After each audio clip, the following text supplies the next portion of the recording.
everything cool between both of y'all? Because I know he made some comments telling you to come see him. Oh, he's part of that thing too. Have you noticed at home with Judge Mathis with all of that rainbow stuff that they push? See, Hollywood tried to get me to do the same thing. I said, hell no, you're on your own with that. I'm not doing it, but he did.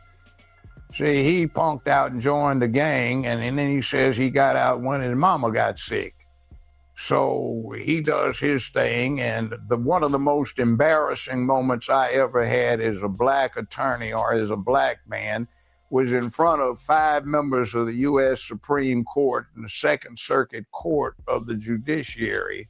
They were having a judicial conference. They had invited me, Judge Napolitano, and Judge Mathis to lecture them for 2 hours on television in the courtrooms because at that point, 20-some years ago, the U.S. Supreme Court and the appellate courts of the United States and other courts were concerned about opening the courts back up again to broadcast media.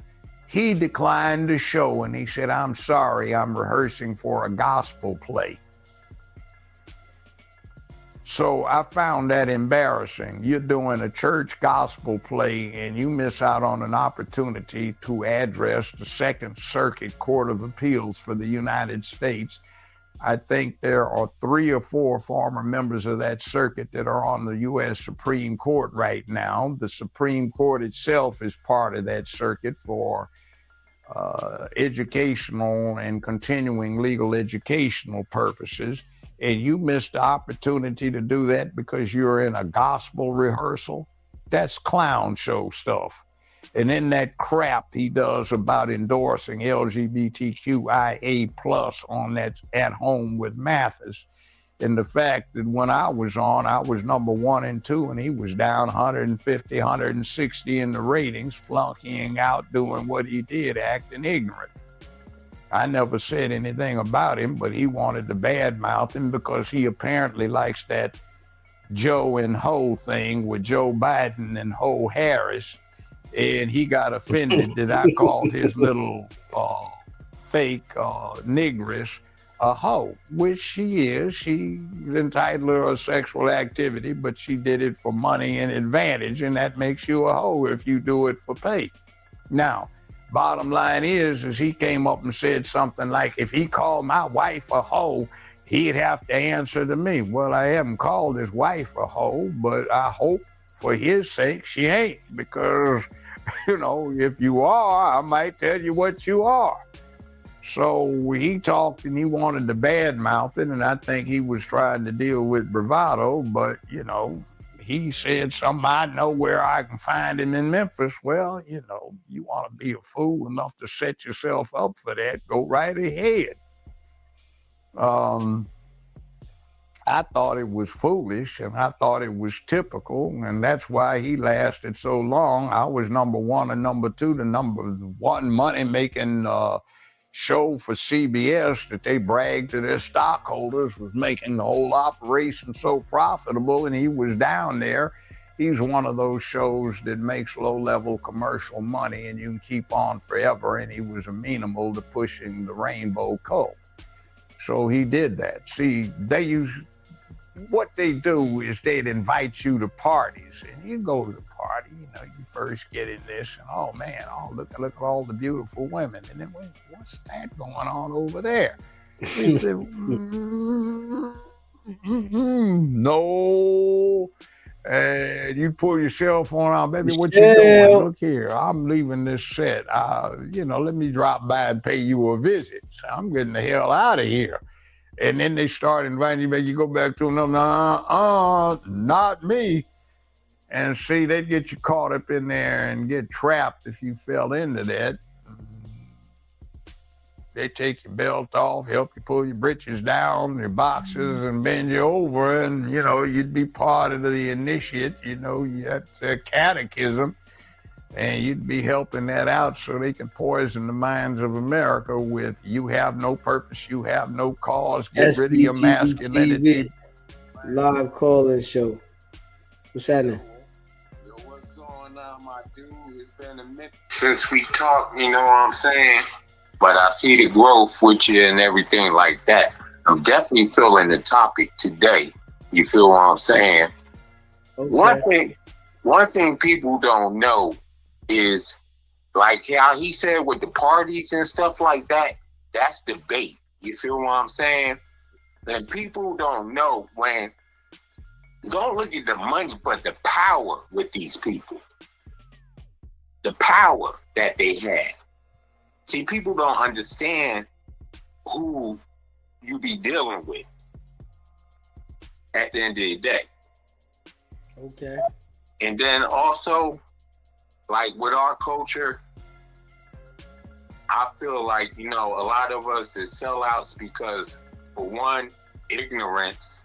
You feel me? Like, I always lived under the belief, like, you don't leave your fate in the enemy's hands. You feel me?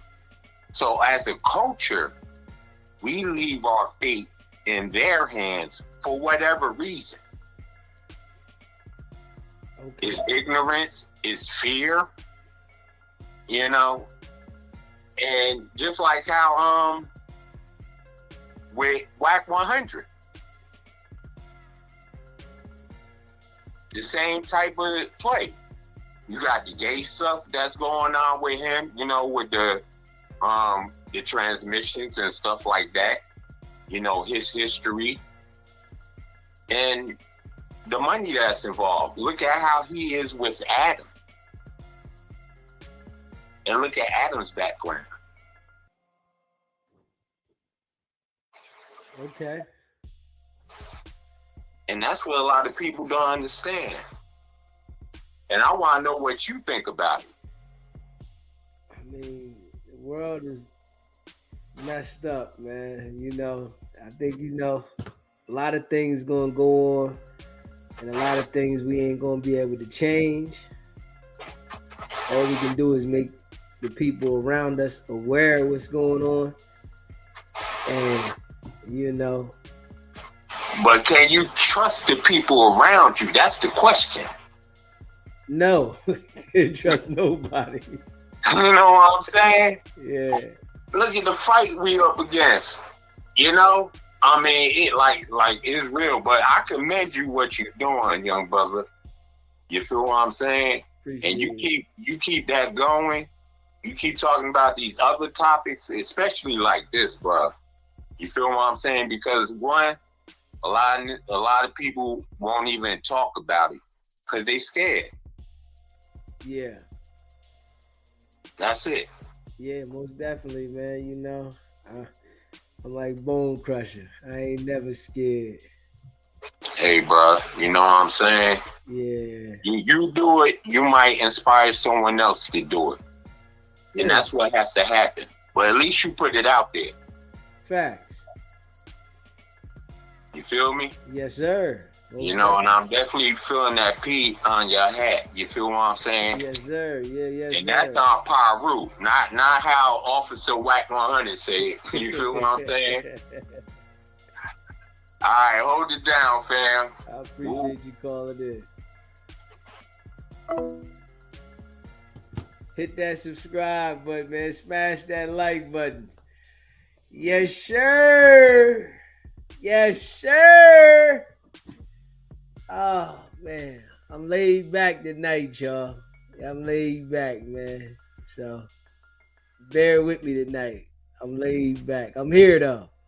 Be emotional and, you know, get upset and think somebody's supposed to take care of you. So that was a poisonous thing. So like some other people who were involved, I refused to get involved with, well, not involved, but other people who were doing stuff. I refused to get involved with that social scene in Hollywood because it's just poisonous. Just completely poisonous, and they have an agenda. So yeah, that's Mathis. He can take his punk self somewhere else and go deal with his rainbow fixation. But all his children on a rainbow, you know, man, what have you not been doing? It's so sensitive. But anyhow, you know, I found it funny. Yeah, he called you a fake tough guy. Well, I'm a man. I've tested my personal courage and bravery. I haven't let myself down. I've been in some interesting adventures that he hasn't, and I didn't run. I've done some things in the real world he hasn't, so that's okay. I don't consider myself a tough guy. I consider myself a man. I've met Muhammad Ali. I had a long conversation with George Foreman. We used to hang around, you know. He was a nice guy to hang with. I knew Huey Newton, Eldridge Cleaver, you know, all this bunch of Geronimo Pratt, a.k.a. G, some other people. I was a bodyguard for A-Trap Brown for a week. My good brother was probably one of the foremost martial artists in the world, and Black Belt magazine said he was probably the most dangerous human alive in North America. And if you want to look him up, that's Clifford Stewart, late of Los Angeles, Dr. Clifford Stewart.